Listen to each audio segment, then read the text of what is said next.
Dito na kayo sa sasakyan, mga boss at ma'am. Akong bahala sa inyo. Marami kayong dala? Dito kasya yan. Ikakarga ko na rin po. Tratong VIP at prinsesa. Pagbubuksan ko pa kayo ng pinto. Hindi kagaya ng iba dyan. Pag babae ang sakay para may dumikit sa likod, pahinto-hinto.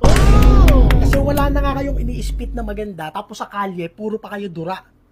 Ang aanga sa kalye, pero pag nakasagi ng side mirror, ang bilis maglaho, parang bula.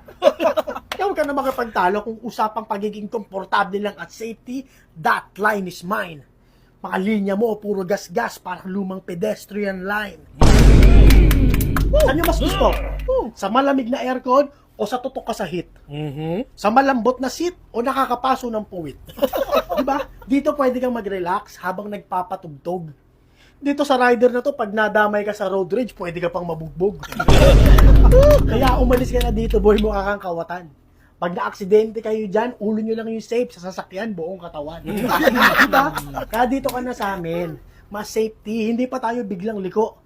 At least, pag sasakyan ka na aksidente, mabuburol ka pa ng buo. Kasi matagal na kami sa kalsada, kabisado na namin ng ruta, ikaw marami ka pang aalamin. Itong motor rider na mukhang puta pag nakakita ng babae kung saan-saan nakatingin. Sa listahan ng riding in tandem, kayo ang una sa mga salarin. Bagay lang sa inyo yung pagiging motorista nyong manyak, ang sarap nyong pagsasapatusin.